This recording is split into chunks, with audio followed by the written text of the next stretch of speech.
What's hot in logistics? That is the topic for this week, and it might not be quite what you think. Coming right up.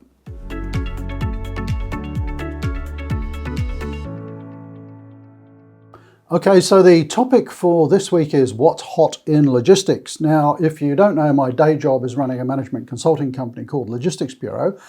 What that gives me, of course, is a huge wealth of case studies and sort of know-how on what's happening in the industry around the world, which I can share with you here on the YouTube channel. So when I'm talking about what's hot in logistics, I'm reflecting over about 200 client projects globally over the last year or so, and some of the trends, some of the things that people are working on, it might not be what you expect.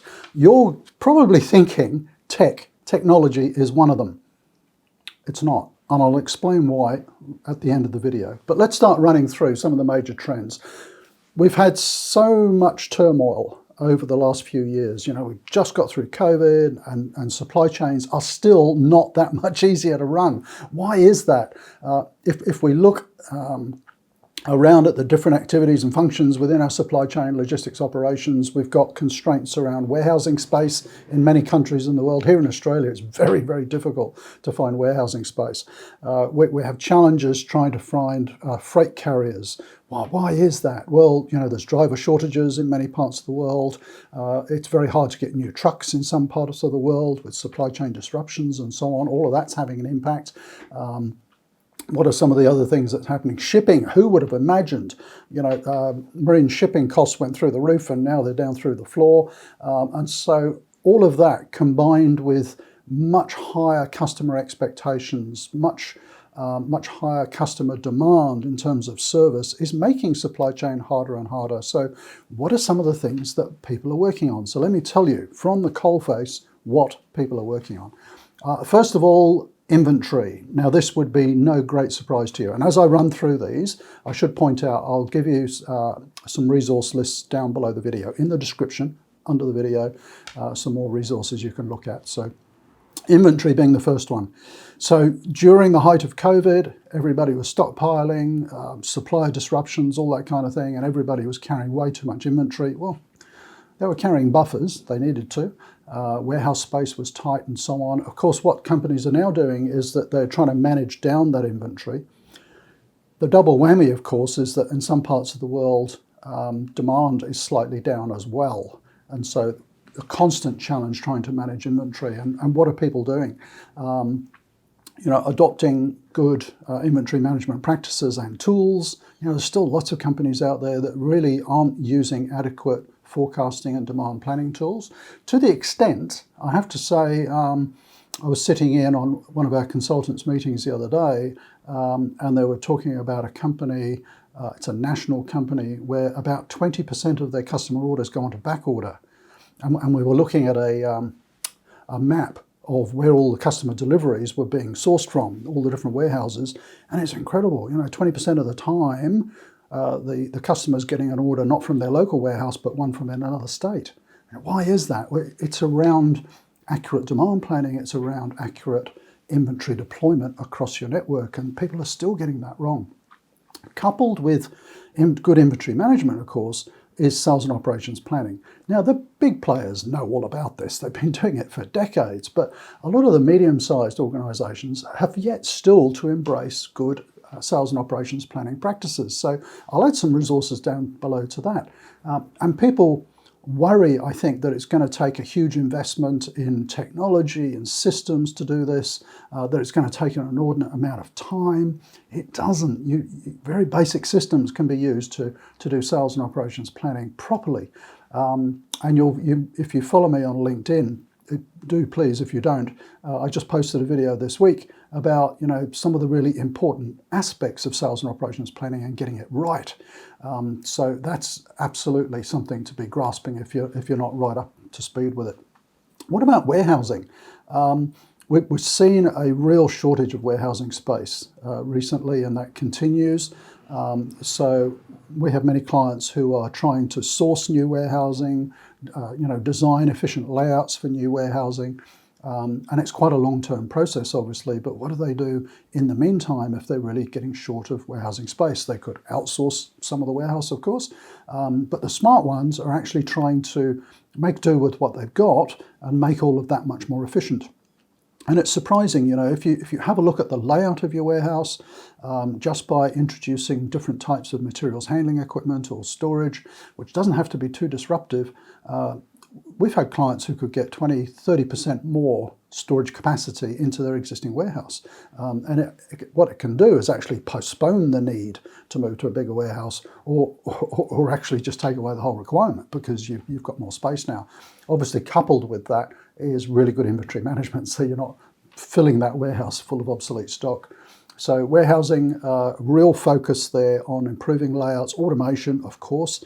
And automation isn't necessarily the silver bullet for everybody.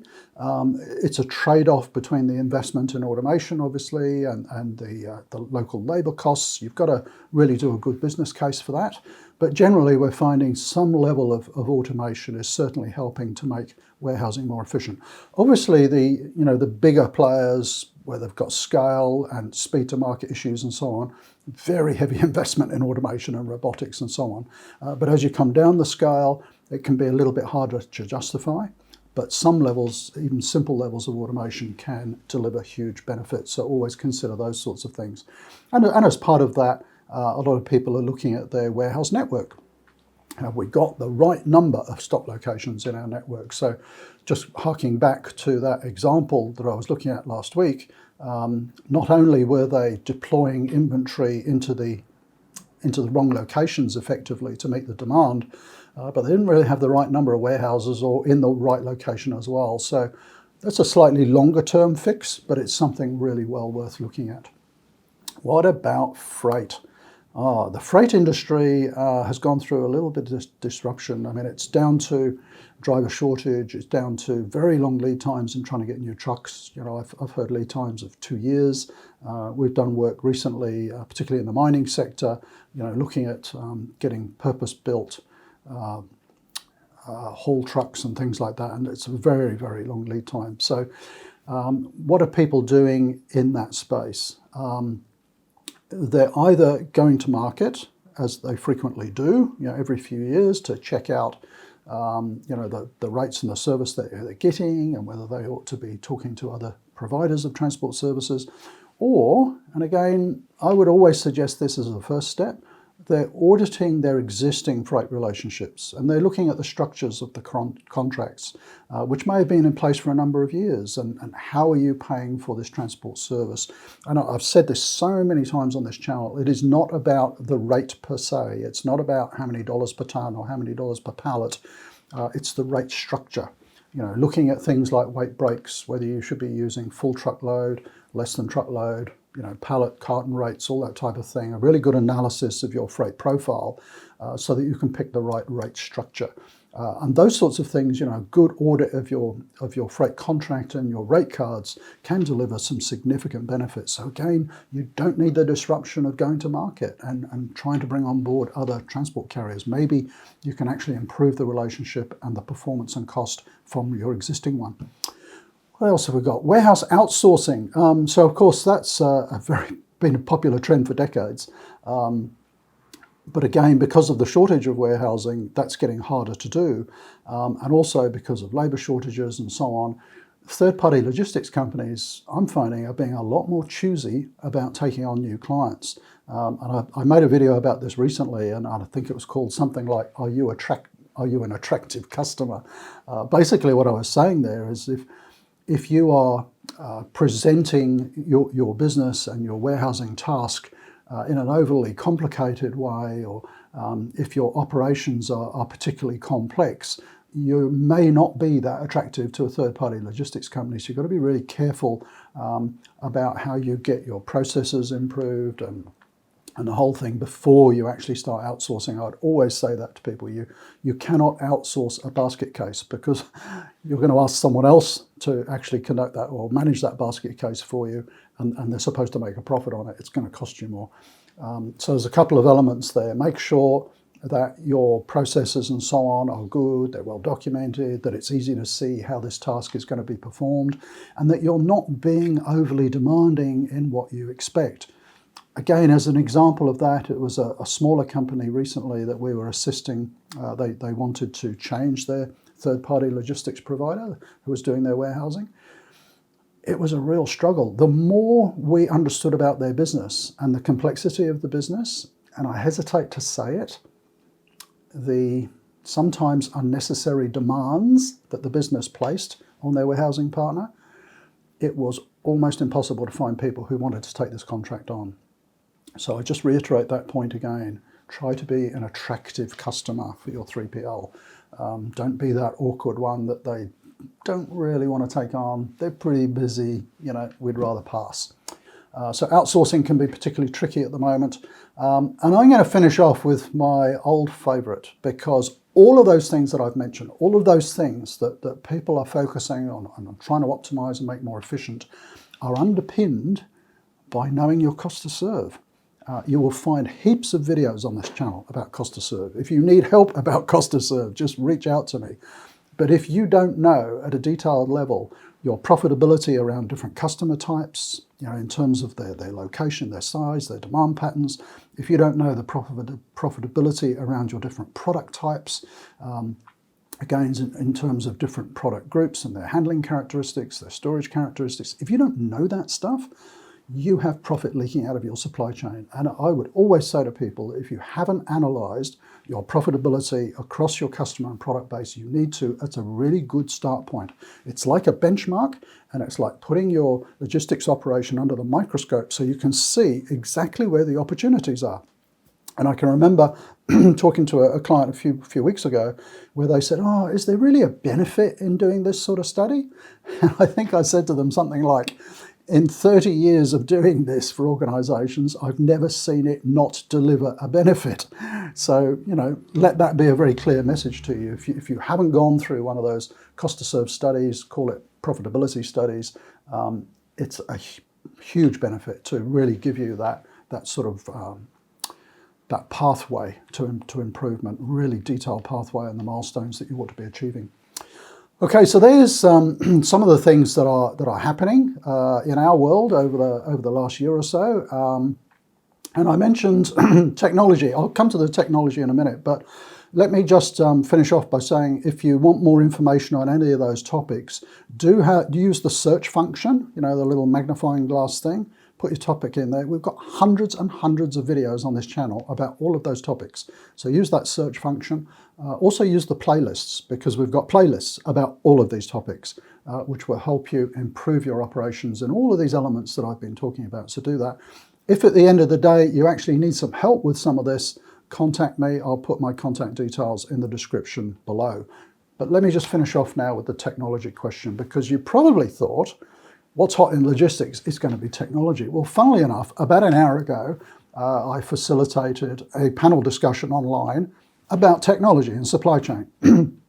And there was some very, very interesting things that came up. And let me just highlight a couple of those for you.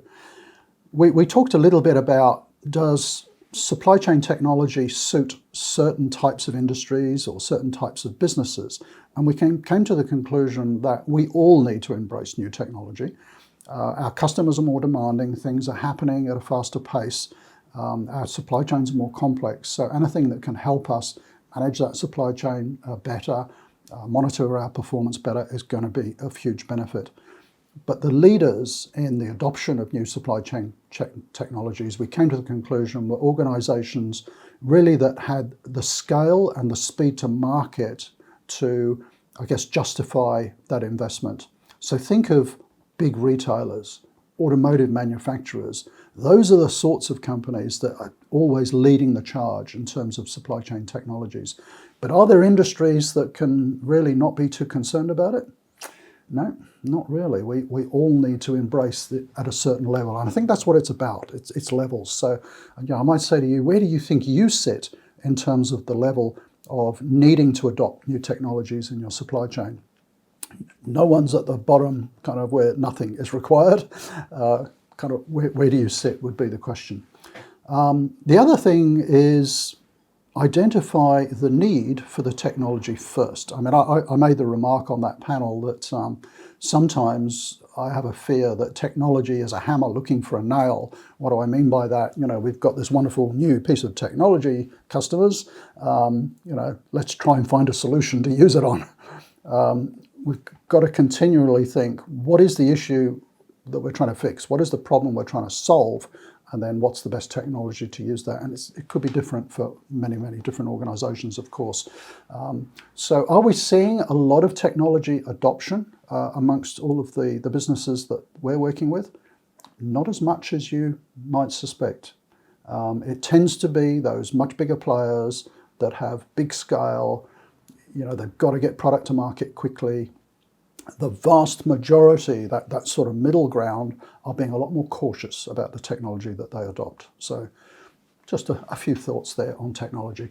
But remember the things that people are working on, it's really the basics. You know, let's just recap on those. It's getting the inventory management right, getting S&OP in place, making sure your warehousing is efficient, looking at levels of automation, making sure that your freight rates and contracts are audited and you can negotiate better there. In terms of the warehousing, outsourcing, allow lots of time, get some experienced help to do that. But probably underpinning all of that, really understand your cost to serve and where your profit leaks are with certain products and customers. So thanks for watching this week. I'll put some links to more information down below. If you need a hand, I'll put a link down there where you can reach me as well. See you next time. Bye for now.